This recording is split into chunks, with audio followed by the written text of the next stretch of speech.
दोस्तों, इस फिल्म का नाम है सेरेनिटी, जो साल 2019 में रिलीज हुई थी।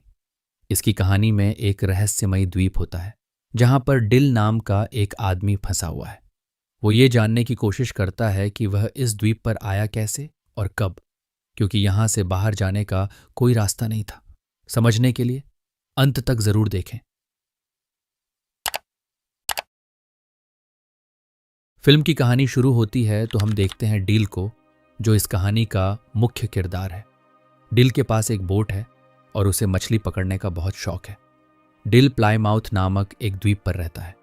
पैसा कमाने के लिए अक्सर वह कुछ टूरिस्ट को मछली पकड़ने के लिए लेकर जाता।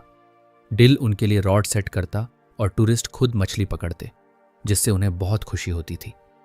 इसके बदले में डिल को कुछ पैसे मिलते थे। आज भी डिल और उसका साथी दो टूरिस्ट के साथ हैं जिन्होंने मछली पकड़ने के लिए पैसे दिए थे। लेकिन आज कुछ अलग होता है। जब मछली पास आई तो डिल अपने क्लाइंट को रॉड देने से इनकार कर देता है। असल में डिल काफी समय से एक खास मछली को पकड़ने में लगा था और आज शायद वो मछली उसके हाथ आ जाती। रॉड न देने पर वो टूरिस्ट गुस्सा हो जाते हैं, मगर डिल उन्हें चाकू दिखाकर चुप कर देता है। बदकिस्मती से इतनी कोशिशों के बावजूद वो टूना मछली उसके हाथ नहीं आती। अब उन्हें इन टूरिस्ट को पैसे भी वापस देने थे। हालांकि डिल के लिए ये कोई बड़ी बात नहीं थी, लेकिन ड्यूक बहुत निराश था क्योंकि उसे अपनी पोती की यूनिवर्सिटी की फीस भरनी थी। डिल उससे वादा करता है कि वह उसे पैसे दे देगा। इसके बाद वह अपनी दोस्त डायना से मिलने गया। डायना उसे कुछ पैसे देती है जब वह उसके साथ समय बिताता है। डिल उससे उसके बेटे के बारे में पूछता है। उसे भी बोट्स और फिशिंग का बहुत शौक था। दरअसल डील चाहता था कि वह ड्यूक को जाने दे ताकि वह किसी ऐसी जगह काम कर सके जहां उसे अच्छे पैसे मिले। इसके बाद वह एक बार में जाता है। बारटेंडर से बातचीत के दौरान हमें पता चलता है कि यहाँ के लोगों को एक दूसरे के बारे में छोटी से छोटी बात भी पता होती है। अब ऐसा क्यों है, ये हम आगे जानेंगे। बारटेंडर कहता है कि तुमने 4 बार उस मछली को पकड़ने की कोशिश की है, तुम्हें उसे कोई नाम देना चाहिए। तो डिल कहता है कि उसका नाम जस्टिस है। रात में वह ड्यूक को पैसे देने गया और बताता है कि कल हम दोबारा समुद्र में जाएंगे। ड्यूक पूछता है कि हमारे साथ कितने क्लाइंट्स जा रहे हैं, तो डील बताता है कि हम अकेले जाएंगे क्योंकि वह किसी भी हालत में उस मछली को पकड़ना चाहता था। ड्यूक को उसका फैसला सही नहीं लगता क्योंकि इसमें उनके पैसे लग रहे थे। रात को डील जब अपने घर में था तो उसे अपने बेटे की याद आती है, जो तलाक के बाद अब उसकी पत्नी के पास है। उसे भी अपने पिता की तरह फिशिंग का बहुत शौक था। अगले दिन वह ड्यूक के साथ बोट लेकर समुद्र में गया। पूरा दिन इंतजार करने के बावजूद भी उन्हें वो मछली नहीं मिल सकी, जिससे डिल बहुत निराश था। वापस आने पर वो ड्यूक से कहता है कि तुम मेरे लिए बैड लक हो। जब से तुम्हारी पत्नी मरी है तब से तुम्हारी किस्मत ही खराब है। ये सुनकर ड्यूक को बहुत बुरा लगता है और वो गुस्से में अपना सामान लेकर वहां से चला जाता।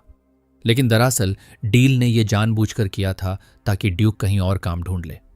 रात में बार आने पर बारटेंडर उसे समझाता है कि वो उस मछली को पकड़ने की जिद छोड़ दे, लेकिन डिल उसकी बात नहीं सुनता। तभी उससे मिलने वहां कैरेन आती है, जो दरअसल डिल की एक्स वाइफ है। डिल जानता था कि वो यहाँ किसी मकसद से आई है। अपनी बोट पर ले जाने के बाद वो उससे पूछता है, तुम्हें मुझसे क्या चाहिए। उनकी बातों से हमें पता चलता है कि डिल पहले आर्मी में था, किसी कारण उसने वो नौकरी छोड़ दी। कैरेन कहती है कि तुम ठीक थे और मैं गलत। दरअसल डील से तलाक लेने के बाद कैरेन ने फ्रैंक से शादी कर ली थी। फ्रैंक एक अमीर इंसान था, मगर अच्छा इंसान नहीं था। वो कैरेन को मारता और हमेशा उस पर नजर रखता। उसका पागलपन और भी बढ़ गया है। डिल उससे अपने बेटे पैट्रिक के बारे में पूछता है तो कैरेन रोने लगती है। वो कहती है कि पैट्रिक हमेशा सहमा हुआ अपने कमरे में रहता है। उसे यह सब सुनना न पड़े, इसलिए वो पूरा दिन कंप्यूटर पर गेम्स खेलता है। उसके टीचर्स का कहना है कि वह बहुत होशियार है, लेकिन अब वह बहुत चुप चुप रहता है। डिल कहता है कि तुम उससे तलाक ले लो, तो कैरेन कहती है मैं ऐसा नहीं कर सकती, वो मुझे मार देगा, और इसीलिए वो यहाँ आई थी। दरअसल वह चाहती थी कि वो और डिल मिलकर फ्रैंक को मार दें। वो उसे मछली पकड़ने के बहाने बोट पर लाएगी और इस काम के लिए वह उसे $10 मिलियन देने के लिए भी तैयार थी। लेकिन डील इस पर मना कर देता है क्योंकि वह किसी को मारना नहीं चाहता था। कैरेन के जाने के बाद एक सूट पहने आदमी डील को ढूंढते हुए आता है। दरअसल वो कई दिनों से डील पर नजर रख रहा था, मगर वो डील से मिल नहीं पाता। अगली सुबह जब डिल समुद्र में नहाने गया तो उसे अपने बेटे की आवाज़ सुनाई दी और एक पल के लिए उसे उसका चेहरा भी दिखाई दिया। इस बीच हमें फ्रैंक और कैरेन के चिल्लाने की आवाज़ें सुनाई देती हैं। हम पैट्रिक को देखते हैं जो अपने कमरे में था। यानी इन बाप बेटे के बीच कुछ तो कनेक्शन है। खैर, उधर कैरेन का पति फ्रैंक होटल पहुंच गया था जहां कैरेन रुकी थी। उसे देखकर कैरेन घबरा जाती है क्योंकि वो 2 दिन बाद आने वाला था। आते ही वो कैरेन को टॉर्चर करता है। अगले दिन डिल एक लोकल शॉप से फिशिंग का सामान लेने गया। तब वहां काम करने वाली औरत उसे बताती है कि लोग फ्रैंक को लेकर चर्चा कर रहे हैं कि वो 1 घंटे तक अपनी पत्नी को बेल्ट से मारता रहा और कैरेन के मुंह से आवाज तक नहीं निकली। डिल इस बारे में बात किए बिना वहां से चला गया। बोट के पास आने पर उसने देखा कि फ्रैंक कैरेन के साथ उसका इंतजार कर रहा था। फ्रैंक कहता है, मेरी पत्नी ने बताया कि तुम हमें फिशिंग पर नहीं ले जाओगे। डिल कहता है, मैंने कुछ नियमों का उल्लंघन किया है, इसलिए मैं किसी को अकेले बोट पर नहीं ले जा सकता। फ्रैंक कहता है, इस छोटे से आइलैंड पर कानून पैसों के आगे हार जाता है, तो तुम इस बात की फिक्र मत करो। लेकिन डिल फिर भी इसके लिए नहीं मानता। तब फ्रैंक कहता है, हर आदमी की कोई कीमत होती है। मैं कल यहाँ आऊँगा और तुम मुझे फिशिंग पर ले जाओगे। इसके बाद वह वहाँ से जाने लगता है। इस बीच वही अनजान आदमी डील को ढूंढते हुए उसके पास आता है, लेकिन इस बार भी डील उसकी बात सुने बिना वहाँ से निकल जाता है। वो आदमी अपनी घड़ी देखकर कहता है, मैं 20 सेकंड लेट हो गया, कुछ तो गड़बड़ है। बाद में डिल एक मछली बेचने जाता है जहाँ कार्लोस उसे बताता है कि तुम्हें कोई ढूंढ रहा था, लेकिन डिल को इसमें कोई दिलचस्पी नहीं होती। फिर वह डायना के बिल्ली को देने जाता है जो गुम हो गई थी। डायना कहती है, मैंने सुना कि कैरेन ने तुमसे मदद मांगी थी। तुम एक अच्छे इंसान हो, मुझे लगता है कि तुम्हें उसकी मदद करनी चाहिए। वहां से निकलने के बाद ड्यूक उससे मिलने आया। वह कहता है, फ्रैंक तुम्हें सिर्फ एक टूर के लिए $10,000 देने वाला है।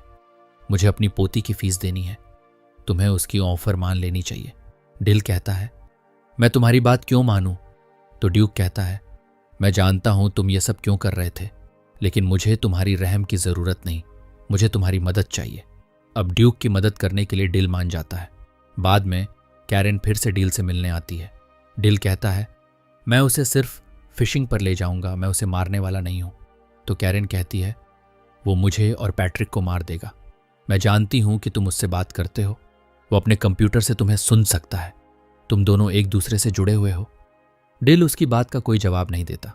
खैर, बाद में जब वह और ड्यूक समुद्र में होते हैं तो डिल अपने दिल की बात कह देता है कि उसे यहाँ कुछ गड़बड़ लग रही है। फिशिंग के दौरान डिल फ्रैंक से पूछता है कि क्या उसके बच्चे हैं। तो फ्रैंक कहता है, मेरा एक सौतेला बेटा है। मैंने उससे दोस्ती करने की बहुत कोशिश की, लेकिन वो पूरा दिन अपने कंप्यूटर पर लगा